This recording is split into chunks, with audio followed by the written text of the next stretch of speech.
And now, get ready, folks. It's time for BANTER with Bob Sherwood and Dan Snell. BANTER.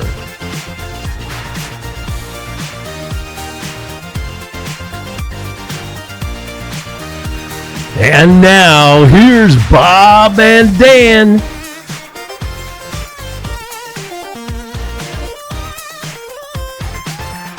So, hey, Dan, here we go. Yes. Banter. We had a big listening last week. Our listeners doubled for the number of listens. So some people maybe are listening more than once, but our listeners doubled. Yeah. I got my dog, Hercules. What he does is he's learned to put his paw on the button and just keep replaying it. No, I'm kidding. That he does it? No. I think the Sherwood Snell, the Bob and Dan banter is getting people thinking, hey, these guys, they're exciting. They're fun to listen to. They got good ideas. They are back and forth, no holes barred. I always thought it was no holes barred, but it's no holds barred. Did you know that? No holes? No holds. HOLDS. Oh, no. Well, speaking of that, are you still putting up promos on LinkedIn? I did put one up there. Yeah, did it?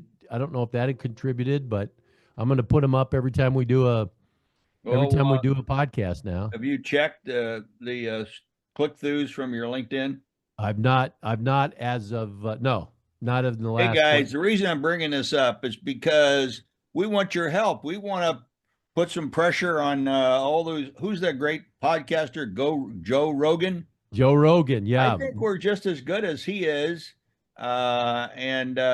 but we need to get some listeners in there to listen to what we say and participate and ask some questions and let us, banter on those things. But, look at it this way. We're just two people, Americans, if you will, bantering in the heartland, about America. In the heartland of America, but you've been all over the world, Paris, Africa, you've been California, you've been all over. I'm pretty much just a Midwestern guy. But you bring insight from all over. Yes, I have in front of me posters where I've been, Lake Tahoe, Johannesburg, London, Paris. When Iran. You were in Iran, weren't you? You were in Iran. Yeah, I was in Iran. I was actually in two cities in Iran. One was Isfahan and Tehran, and I can tell you a couple stories about Tehran. So I had an interpreter with me. Who was from America but spoke Iranian. So one day we're walking down one of the main streets, and this guy chases me down from behind. Now, he wasn't aggressive, tapped me on the shoulder, and I turned around, and I remember my interpreter is with me. He's standing next to me. Now, is your interpreter from Iran and speaks English and Yes. Arabic? Yes. Is it He was Arabic? from Iran, but actually now lived in America. So he'd gone, He went back, he met me in Iran. Now, so this fellow taps me on the shoulder, not my interpreter, comes up from behind. I turn around, he opens his coat. Oh! Now, when he opened his coat, inside were dozens of watches, Rolex and all kinds of watches, right? And there was a really nice Rolex there for like $15. Yes. And I thought, I'll just buy it. It's $15, right? So I started to get out my $15. And my interpreter said, don't do that. And I said, well, it's a pretty good deal. How can I go wrong? And he said, you missed the point. This guy doesn't want you to pay him $15. He wants you to negotiate with him. That's part of the fun. You've taken out all the fun if you just give him $15. He wants you to say no, and then he wants you to try to sell you. He says he wants the process of selling. So sure enough, I started negotiating and he loved it. And I finally bought it for, $13, whatever it was. But the point is, as he was trying to tell me, is that in the Iranian situation, Iran, the people that have all these great products to sell, it's all negotiable. Did the guy that was trying to sell you the watches or stuff underneath, I can just see this. Look what I have. Could he speak English at all? Yeah, broken, but yeah. Did he say, my friend, I have watch for you? No, nothing. No. He would just say something like watch, $2 or $10 American dollars, whatever.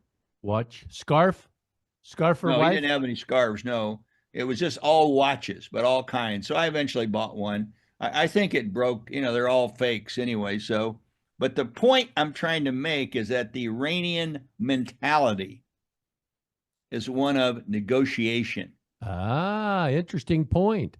That's You see, why for probably example, when you go to the store and buy a loaf of bread and you walk out the checkout line, you can't say to the checkout person, I know it's marked $2, but I'd like to offer you $1.50 for it. You can't negotiate with that for that loaf of bread. But everywhere you go in Iran, whatever you buy is negotiable. Now, everything. as far as I could tell, everything. Yeah. Now, I went down to another city called Isfahan. Isfahan is where Caterpillar was building a large manufacturing plant, which they eventually closed it down because they couldn't get people to show up for work. There would be holidays, and the Iranian people didn't understand that that you had to come to work almost every day. Now, the company didn't have as many holidays as the Iranian people took, so eventually nobody was showing up to build Caterpillar engines there, and they closed it down. But so the story there, if there is a story, is that people look at work differently. In the United States, or we always call it ethics, right? We show up for work. Here it is, Christmas Eve. And by the way, I had one of the lawyers I work with send me a document this morning that had to be signed on Christmas Eve. Huh. They had to file it. So we're all working. The Iranians are on holiday. They're laying down on carpets and, worshiping. Now, wait a minute. Are they? They're not on Christmas because No. You missed that's not my point. My point is that holidays and work ethic is different between cultures. The culture in Iran is they did not show up to work at this Caterpillar plant because they were always on holiday or always had to pray. Well, manufacturing doesn't allow you to stop every 4 hours to pray. So Isfahan, when I'm going back again, so Isfahan, I go and I watch people make carpets. Now, carpet making in Iran and in Isfahan, Isfahan, by the way, it's the name of the city. You see like maybe 7 women sitting around a large carpet.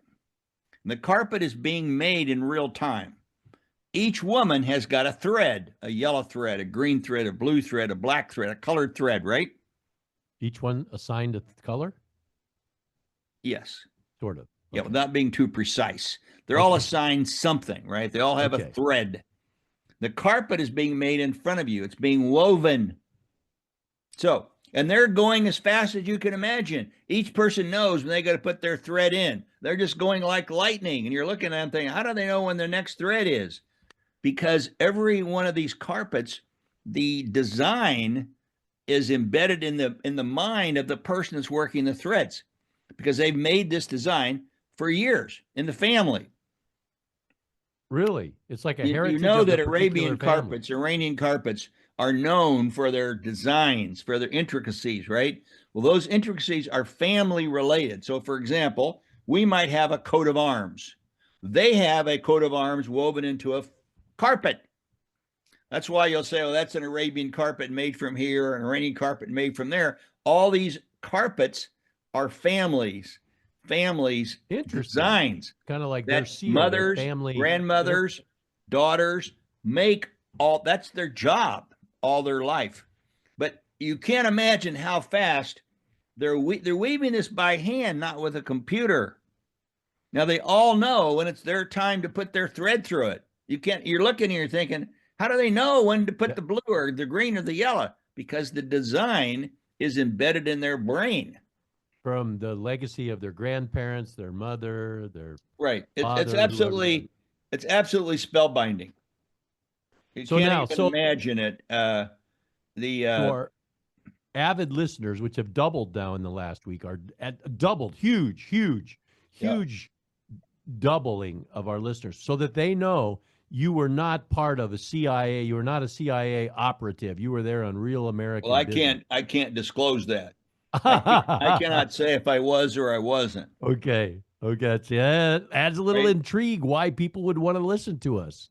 But Iran, even in those days, this is years ago, but even in those days was a study in contrast. For example, the Shah of Iran lived in a marvelous castle. Well, I wouldn't call it castle. I just call it fortress Now, with was this back walls. like in the Nixon era or around when the Yeah, Shah of Iran was our friend? yeah, and the walls were maybe 10 feet of concrete walls all around his fortress. Wow. Outside of his fortress, I'll call it a fortress. Some people might call it castle. Was a stream, and the stream was maybe 3 feet wide, and the water meandered down the stream. The stream was probably a mile long. I could see probably a mile of stream. So picture this: you got a concrete wall. About 50 yards away from the concrete wall is a stream. And Okay. upstream, people are peeing in the stream. I was And just going to say, downstream, they're washing their clothes. is there poop and pee in this stream?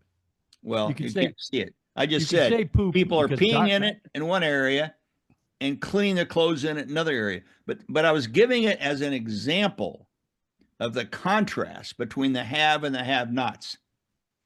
The people cleaning their clothes in that stream have not.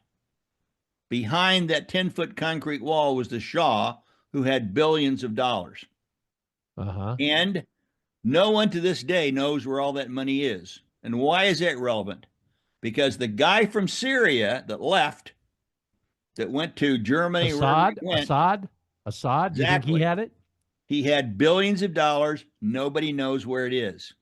Of course, he's not telling people, obviously, right? But he knows, he has bank account numbers probably engraved in his arm or something. But, he, according to the reports, and I believe these kind of reports, that he siphoned off billions of dollars over his 40 years there and put them in accounts in other countries. So he left.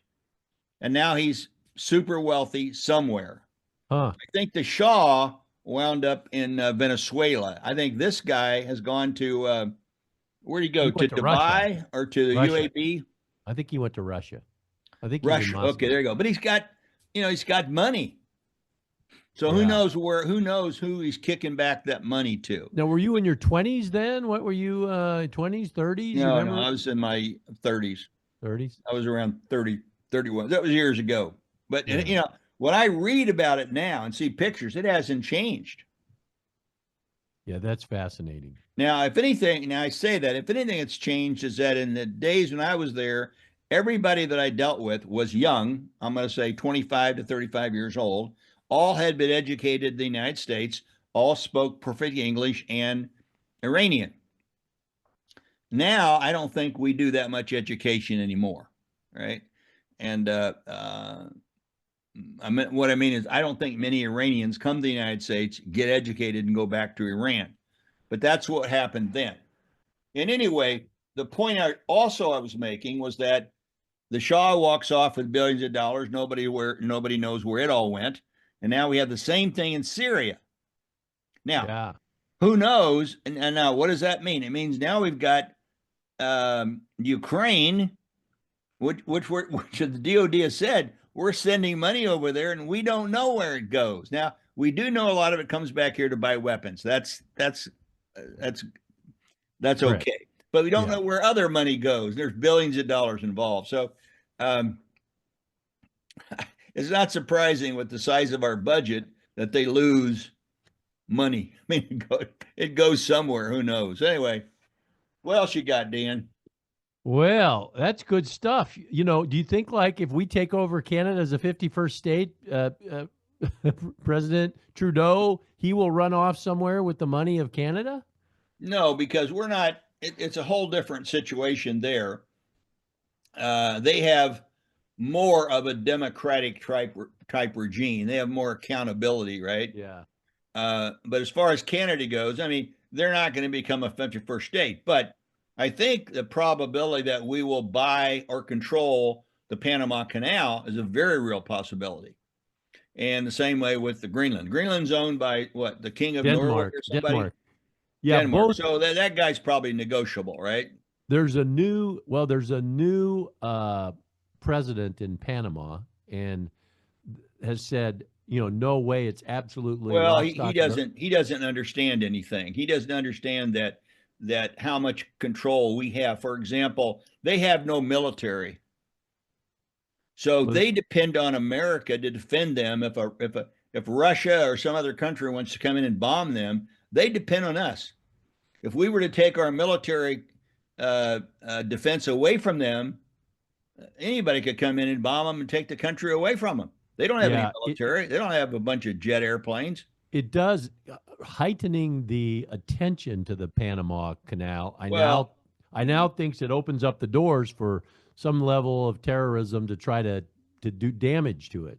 well, sure. Now, here's the other thing: is that when Trump says take, buy Panama or something, I think he means this in a very broad sense. I think it's no question we're not going to own Panama, the city of Panama, right? But Right.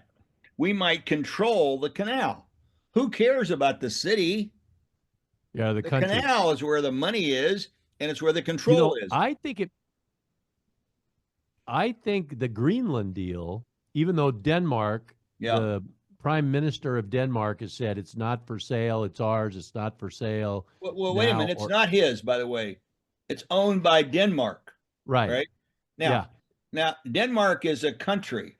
I'm thinking that potentially is probably a deal from a Oh, we're standpoint going to of get Greenland. protection, There's no of question national about it. security, of Yeah, national security. he'll get Greenland, It'll be interesting to see.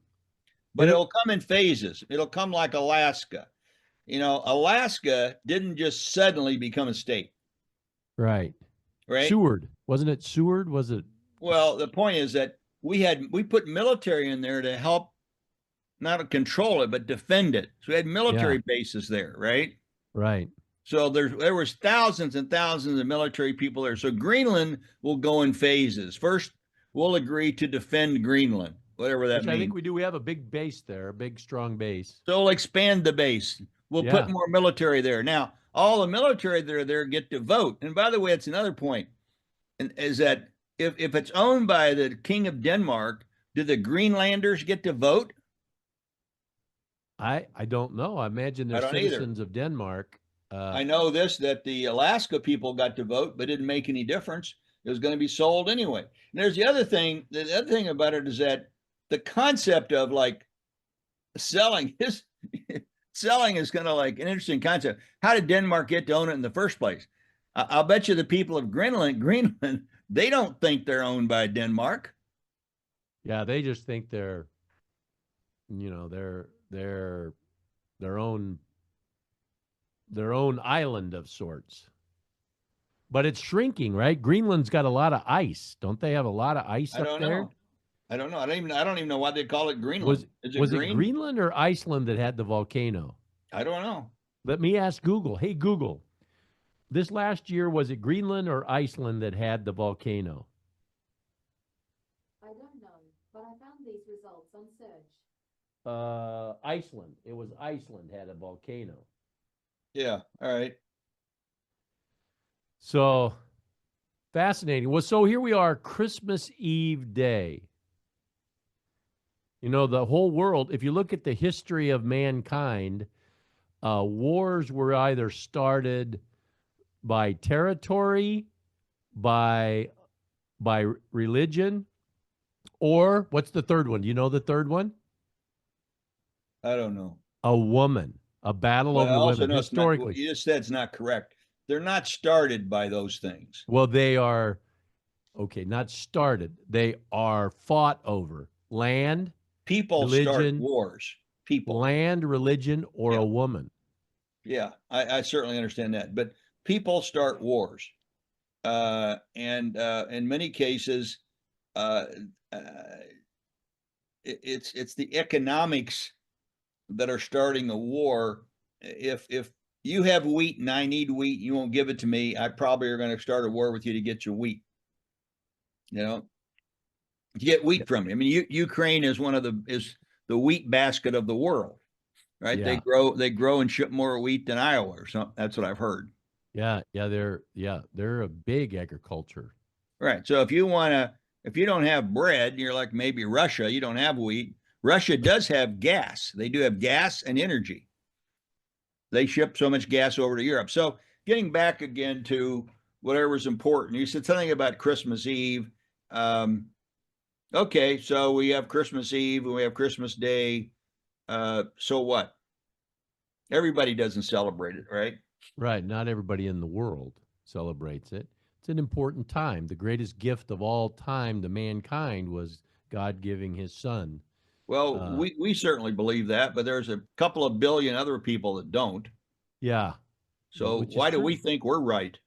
This is true. Well, it's our podcast, so we get to believe what we want to believe, right? No, no, no. I'm just saying We're not trying why to does ram it. America, why do Catholics think they own this special concept of the Lord when you've got a 1.5 billion in China and a billion people in India that they don't agree with that.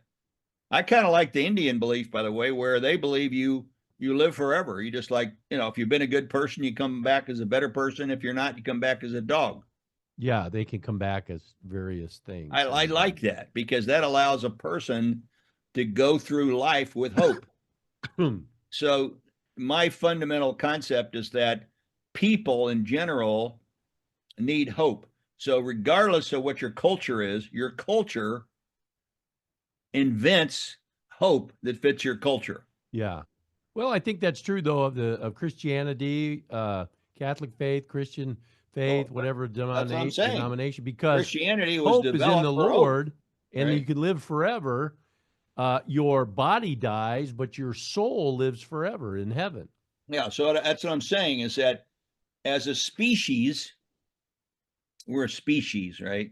Yes. As a species, we need hope. So as a species, and depending on our culture, whether you're from India, from China, from Hungary, or Czechoslovakia, or someplace else, you create a version of hope. Christianity is a version of hope. There's a word, there's one of the greatest words in mankind, hope. Oh my gosh. I mean, you look at all great movies, hope. There's love, romantic movies. What's it about? Hoping the romance works, a happy ending. When hope goes, everything else is gone. Yeah.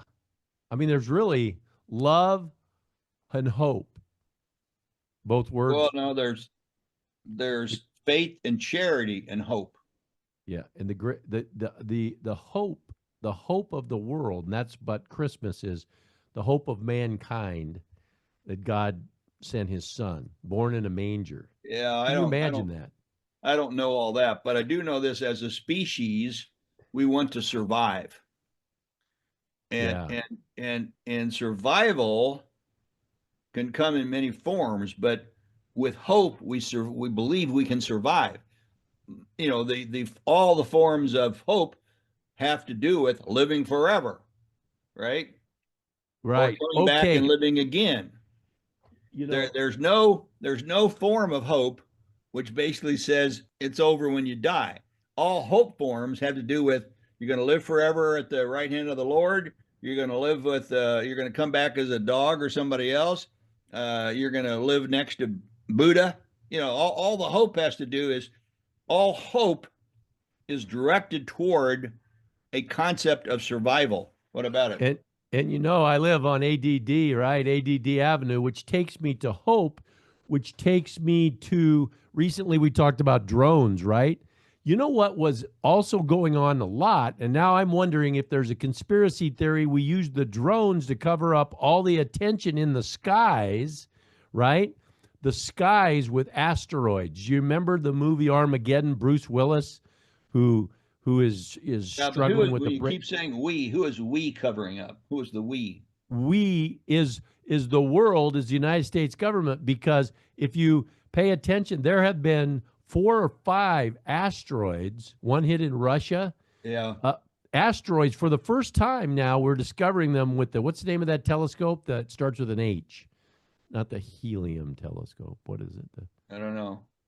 Whatever it is, telescope has found these asteroids, and they've actually come into, and the movie Armageddon, they saved the world by going and blowing up a nuclear bomb inside the asteroid.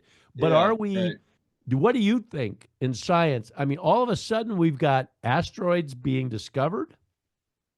Is there, is part of the drones getting people to talk about the lights in the sky, covering up the streaks in the sky because of meteor showers? And And I don't think there's any connection between drones and you asteroids. don't. I think I'm going to start a conspiracy theory since everybody else gets to start conspiracy theories. No, but It's what's yours?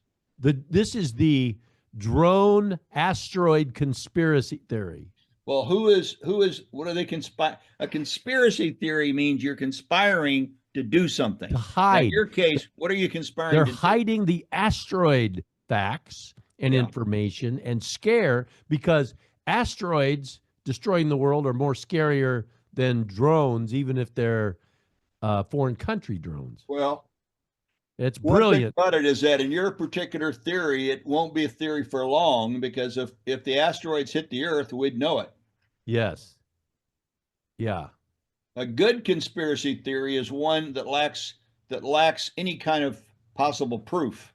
Yes. Like let's talk about some conspiracy. You know, the whole concept as the world talks about, we're talking about Christmas Eve and Jesus, there's always people fight over that. But what about the JFK assassination? Do you think there was a conspiracy? Do you think the CIA, FBI, Russia, somebody was involved in that, or was it just Lee Harvey Oswald? Or do you have any opinion? I always have an opinion. That's why this podcast is amazing, because you always have a strong opinion. You don't have a weak opinion, you have a strong opinion. So I the don't question believe. is, was there somebody else other than Lee Harvey Oswald involved? Yes, that's Of course there was. You think so? Well, sure. A guy can't go and plan all that without working with somebody else. Now, that doesn't mean somebody else put him up to it. It doesn't mean that the inspiration came from Russia. Could be that he wanted to do it and got help from other countries. But yeah, as we look at all these recent killers, they've all have manifestos. They have people they've talked to about it. They have other people around them. That girl had some mentor in California that she was working with, some weirdo out there. Yeah. So what I mean is, because they all have to talk to somebody, and if you want to kill somebody, you want to get you want to get recognized for it. You want to get notarized. You want to get some. Yeah, that's the problem right? now. Is people Yeah. find shootings as a way to get notoriety. Yeah, exactly right. So going back to your question about JFK, of course there was, but so what? Let's say there were 50 people involved. What difference does it make how many people were involved? Well, now there's a one. question. Now, Donald Trump, in his first term, when he Yeah. was even before, he said, I'm going to release all the Kennedy stuff. He only released like 75% of the Kennedy documents. He was asked Yeah. during this last campaign, will you release all the Kennedy documents? Hercules is excited over this. You can tell he's excited. Yeah. Will you release the rest of the Kennedy? So who knows? Maybe let's mark this date, Christmas Eve. We talked about the Kennedy. What if Trump releases information that does show something? That would be What that does would it be show? something. What possibly could it show that would make any difference? Well, that's just it. That's just it. Because I always look to the future. But there Well, are if you want to have a good conspiracy theory, then make one right now. What could possibly be conspired that would be released that would change something? Well, some of the conspiracy theories, I don't believe in these, but is that the FBI was involved because J. Edgar Hoover didn't like Bobby Kennedy, who ironically is Robert F. Well, Kennedy. let's take about that. Let's assume that he releases the documents and it turns out that J. Edgar Hoover was behind the whole thing. Wouldn't that be something? That would be No, but terrible. so what? Well, it would Dead. be that would They're all dead. I know, but the trust in the foundations of the FBI and government would be damaged even more, which it's The only people that trust him now are people that are gullible. Yeah. Wait a minute. Are you calling me? You know how you can tell an honest person when they're gullible because they think everybody's telling the truth. So I always think everybody's that's how you tell a gullible person. Yeah. Well, and they're honest too. So here's the other conspiracy theory. Gullibility and honesty are not, they don't necessarily go together. Well, they believe people. Let's don't say it's gullible. I always say, you can tell an honest person if they believe most people. So 9/11, how about 9/11? Well, that can't be true at all, but go ahead. Yes. Yeah. So what do you think about 9/11? There are people that really believe that 9/11 had some ties to, and that George Bush knew about it. That's just ridiculous. Oh, I think he might have, but remember, he probably knew about 100 threats. He didn't know which were going to come true. My conspiracy theory for 9/11 is that why did they pick those buildings? Well, it turns out that one of those buildings, right, had the I'll probably get this wrong. I want to say J.P. Morgan, but it might not be. Anyway, it was one of the major financial companies in the world. And they were financing many different kinds of activities against the Palestinians and other countries, right? They were getting their money from the oil companies, from Aramco, and using that money to finance Palestinians and using that money to overthrow other kinds of governments. So they hit that building at a certain level and destroyed and killed everybody on that floor. And I think it was J.P. Morgan, might have been J.P. Morgan, but it was one of the major big financial institutions that were wiped out. Now, I offer that theory because if you look at who else worked in that building, it was mostly retail companies. Yeah. But why did they hit that particular level? Why were they after that? Because I believe the financial institution was there and that was their target. Well, I don't know. I would banter that they hit it because it represented America's tallest building and the whole capitalism. Oh, well, yeah, you can say that. You don't have any proof of that. My conspiracy theory is better because a whole floor was destroyed of people that were basically financing overthrows of other governments. Well, do you think they knew? You think that they flew that right into a floor? They knew which floor they were going into? No, I think they knew what building they wanted to destroy, and that happened to be that floor, right? I don't think that's smart enough to hit a floor, but go ahead. Now, it's interesting, flashing forward and flashing back, one of the people that's going to be in the Trump's administration was there with it was a some company, and he's now as part of, and I can remember him talking after 9/11 because he was one of the few that survived. Hey, Google, we'll ask our Google Research Center. Hey, Google, who is the man that's now been named to the Trump administration that was in the building in 9/11, the 9/11 attack? Here's the result I found from search. Anyway,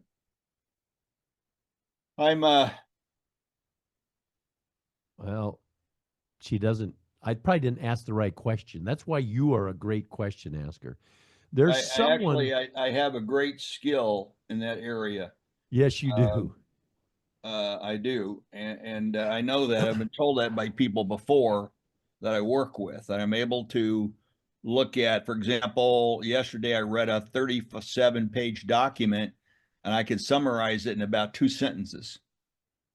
Yeah. I'm not going to do it now, but I'm just saying and those sentences would be the core argument. What's the core argument? Right. Yeah. And that's what I actually do have some skill at, is getting through the mesh of arguments to what's the foundation argument. What is the foundation, right? Of all the other arguments. 2 words always come to mind, and I say these as a compliment about you, and they sound the same, but they're totally different meanings. You are insightful, INSIG. Right. Yeah. Now, when I say argument, by the way, a lot of insight. Yeah. An argument to me doesn't mean an argument. An argument is a declaration of a position. Yes. Right. I understand. Right. Now, like y equals mx plus b in algebra is an argument. Yes. My other word, you're insightful, and you're also insightful. What do I mean by that? Insight, like when people stirs up. Insight, INCITE. Yeah, I think we get that right. Yeah. Okay. Now there's another insightful. Yeah. You full of insight, which is wisdom and good analysis. There's another insightful. and that- INCITE. Yes, in that you incite banter, you incite No. riot. What is INCITE? It What mean- is that cite? That means like you're stirring things up. If No. you're Citing means like I'm citing something to prove a point. if you a no that's citation. no you're inciting. If you incite a riot, here we are bantering And- the whole. No, you're missing the point again.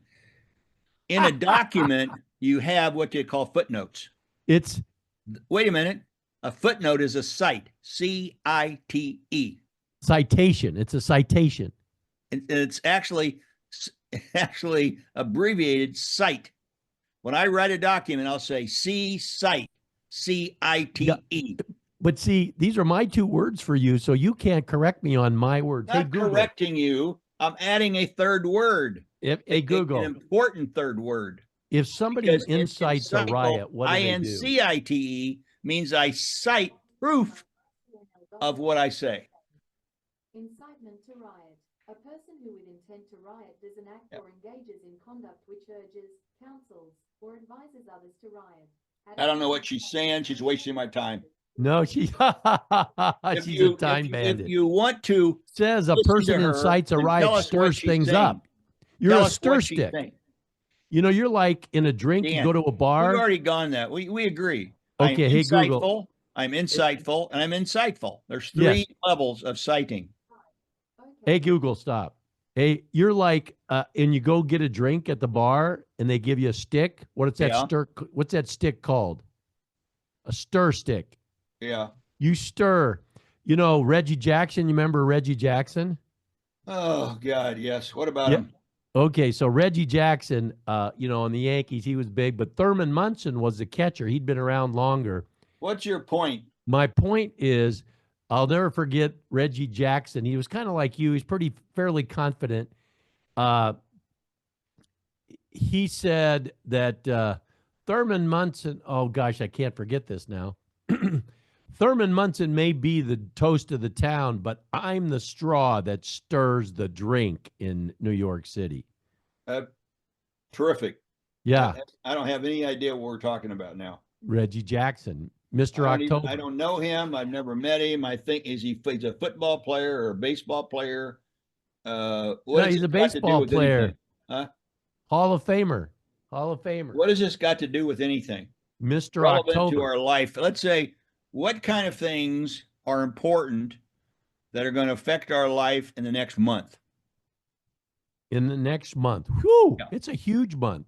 We're ending, of course, the stock market always does a lot of things towards the end of the year. Yeah. Donald Trump is going to be inaugurated on the 20th, January 6th, when they count the votes. I don't think they'll have any problems with that. We all know that. My question was, what kind of things will happen in the next 30 days that will affect our life in the next 30 days? Well, the good thing is that we each get to determine many of those things and how we direct our own lives. What's the question? I'm asking you the question. What's the answer? Well, I don't have the crystal ball that could tell you. Do you have any idea? Do you have any idea? In your own life, you must sit in your own life and think, hey, what's going to affect my life? Well, what's going to affect my life, the things I determine in 2025, what's going to be different. What's going to affect your life in the next 30 days? Let me ask you another question. In terms of the external environment, the stock market, cars, EV policies, is there anything that's going to happen at the government? Let's put it at the governmental level in the next 30 days that will affect your life in the next 30 days? All things remaining normal, nothing. It's up to me. Same way with me. Now let's expand it. What could happen in the next 6 months at the governmental level that will affect your life in that 6-month period? Yeah, I think that the economy, if some of the deregulation, the drill baby drill that Trump would do, if we can get the economy stirred up, people will have momentum. They'll have more hope, like we talked about earlier, greater hope, and things could be stirred up in a positive way financially. People will spend you don't know money. the answer, right?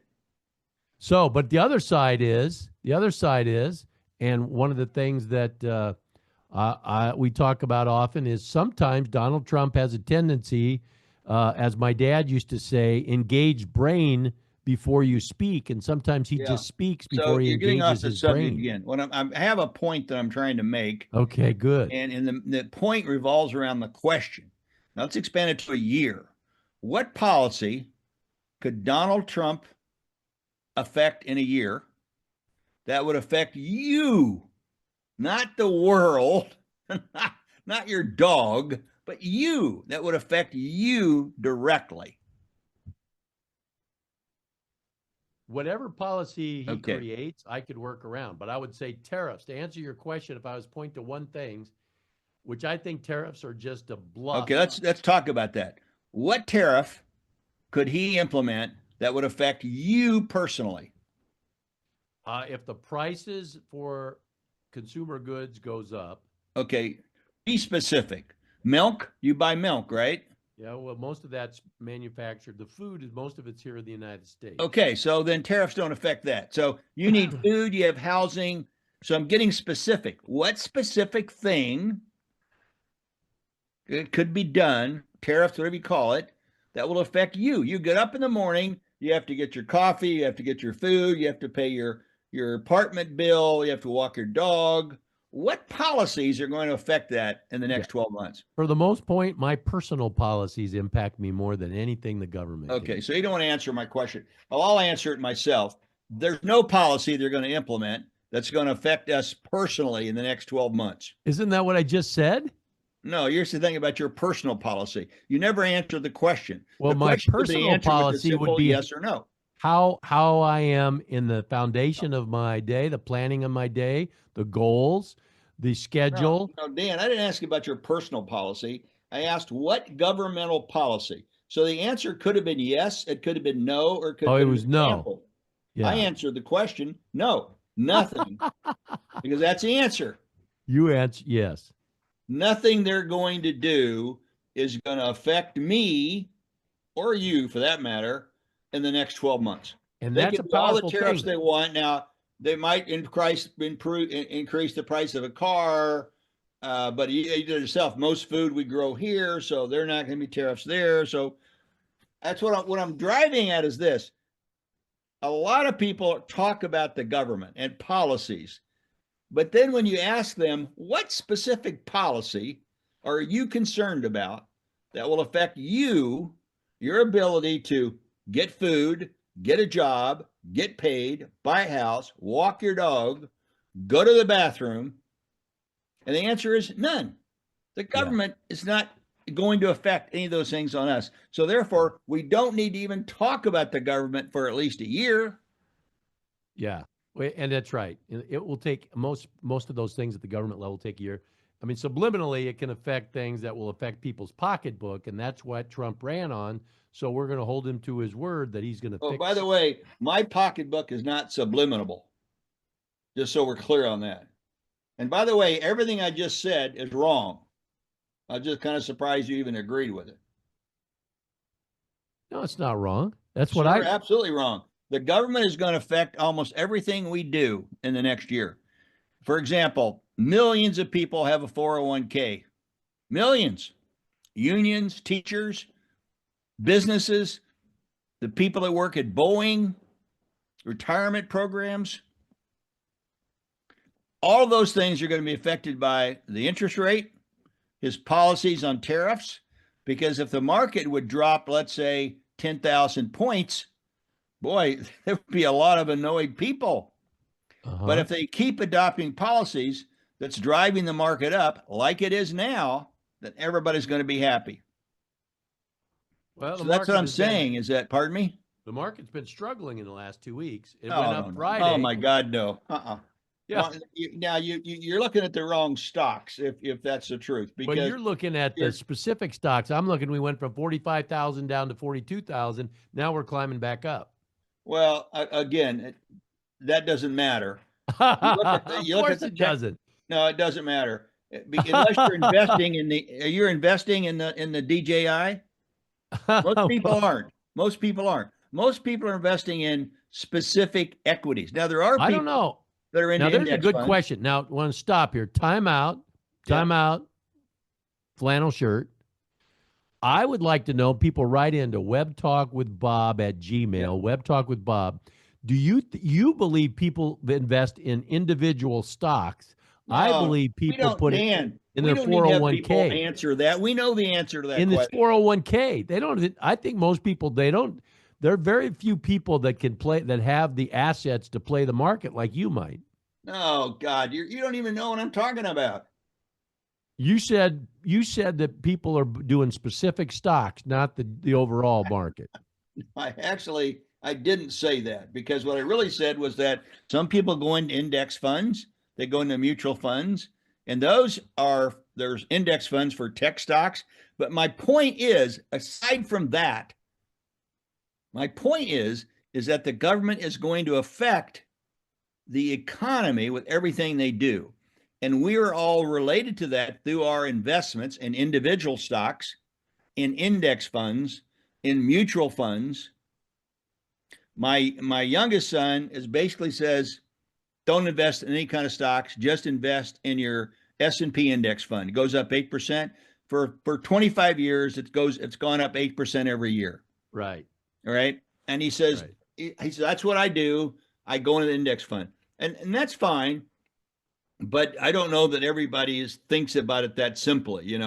If I work for Boeing, for example, and my 401k with Boeing is invested, which it is, in Boeing stock, I could give a crap about the index fund, because if Boeing stock goes from $400 to 160, I can't retire.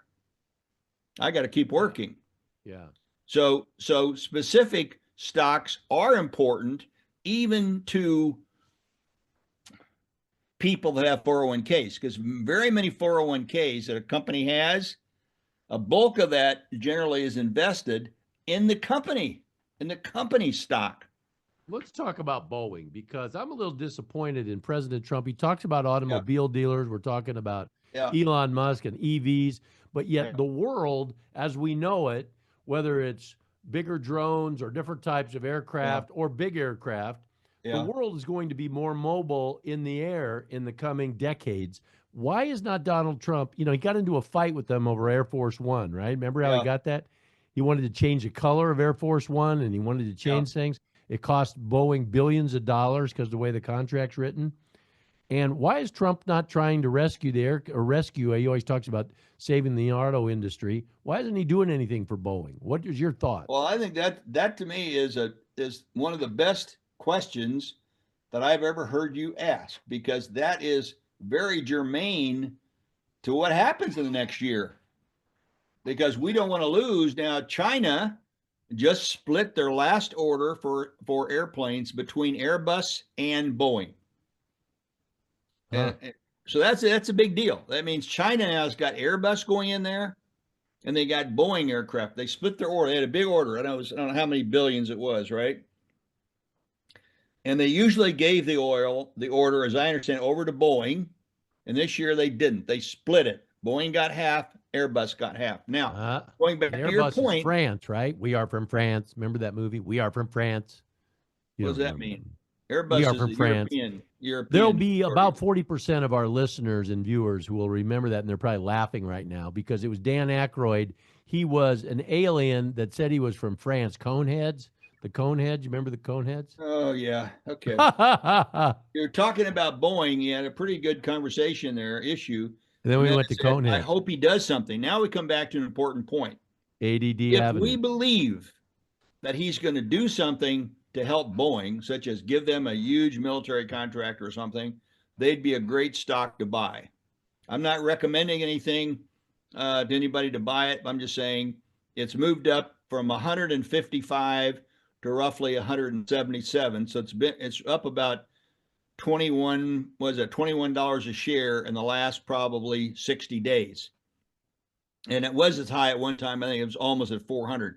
So, and all they did, by the way, was lose a cargo door, So anyway, my point is that I hope he does something. But if he does something, that's kind of what I was getting at earlier, is that what happens in the government now really is going to affect everything we do. if he puts big tariffs on China, I mean, my God, Walmart stock might go in the dumps. They don't have everything they buy is from China. Go down the an aisle at Walmart and just turn anything over. Made in China, made in Japan, made in Singapore, made in Hungary, right? China. Yeah. So anyway, Yeah. that's all I got. One more thing, and that is that I really don't like that Musk is using the term grok. That's always been one of my favorite terms. Grok? Grok. Grok? Yes. I've heard that term. What does that mean? Well, like BS? What? Grok. What's grok mean? Well, can I ask Google? Well, let me help you. For example, grok came from a very famous book written in the 60s. Now, I usually know the name of this book are at the top of my head, right? So at this minute, I don't have it, right? But I'll think of it, right?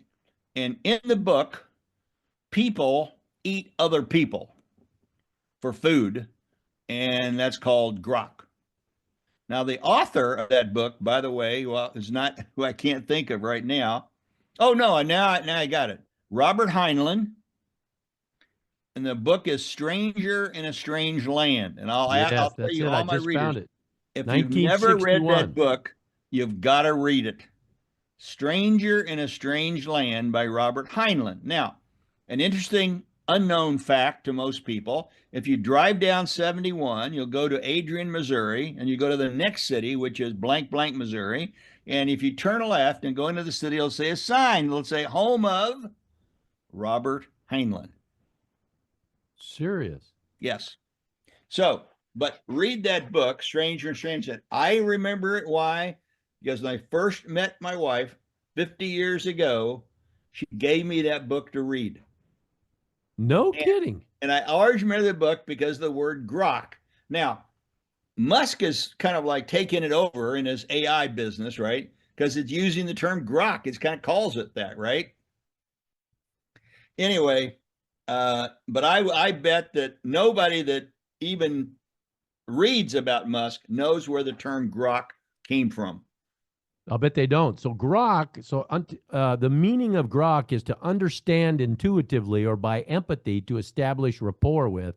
Well, that's just reading from a dictionary now. Yeah, and to empathize or communicate sympathetically to experience enjoyment. Yeah, you're reading from a dictionary. Remember this, that the word grok was invented by Robert Heinlein.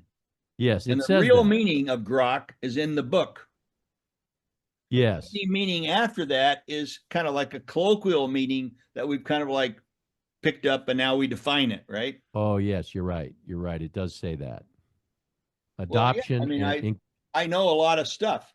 Yes, you have insight. And oftentimes as we banter, you try to incite with a C. No, that was an example of INCITE, where I cited my reference, which is Robert Heinlein, The Stranger in a Strange Land, and the word grok. Wonder why they didn't have a movie like from that, Stranger in a I don't know. I don't know. It's an incredible book because it's the first of a genre of futuristic kind of thinking books. Now, I don't mean like Isaac Asimov. He's already written a lot of science fiction books, but Stranger in a Strange Land is an interesting book about the future and philosophical things about the future. Now you are an author, written I think 16 books, 4 novels that have David Dawson, who's kind of an intriguing guy. Would that be a genre?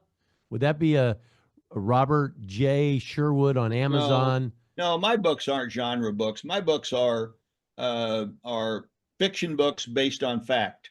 Yeah, but they're kind of like Jack. Remember Jack Ryan? Remember the movies on Jack Ryan? Yeah, but my books aren't like that. David Dawson is kind of a Jack Ryan. I don't know what he's like, but I know this, that all my books start out with a nonfiction platform, a nonfiction basis. And then 'Cause by there's the some third truth. chapter, pardon me? It's based on a somewhat true story or facts. No, not somewhat. Everyone is based on a true nonfiction platform. Ah, And platform is like, in one of my books, for example, I talk about Terman's termites, yeah. which are a group of people that were studied because they're real smart. A lot of people don't even know that. That's Yes. not fiction, that's fact. That's But right. my book takes that concept and moves it into, hey, what's happened to all those people? Intrigue. Exactly. What's happened to all those people that we studied for, well, almost, now it'd be almost 100 years. And the background, of course, is that we studied them because after World War I, many people believed the Germans were a lot smarter than we were technologically. And so we were worried that in another war we'd get beat. So therefore, we had to assemble smart people, figure out who they were, and monitor them. What's the highest score you can get on an ACT? I don't know, 40 maybe. On an SAT, it's 1600. 16. That's right, because your book is about the 1600. Yeah, and then it was raised to 2100. And now, of course, a lot of schools don't. They've got so much. You don't have to have a score to get in. They just let you get in. Yeah, it had so many problems that the score was not, it was it helped white people more than Asians, which is kind of ironic because the Asians just tore the hell out of those scores. Yeah. Right? Everybody gets a trophy. Everybody. Well, how long? That's about 40 minutes. Yeah, we've probably been 45 minutes, and people are just. They're saying I'm gonna write in right now to webtalkwithbob@gmail, and I'm gonna, if I'm listening to this on iTunes, I'm gonna go over to YouTube and watch it, or if I watched it, I'm gonna listen to it while I drive, and we're gonna keep growing and growing. Double. How many people can say they doubled their listening audience in a week? Well, I know one group can. Banter. Us, the Banter group. Okay. Amazing. That's all. Sign off, Dan. Okay. Sign us off. Onward and upward. Merry Christmas to everybody. We'll be back. Happy holidays if you don't support Christmas. Bye.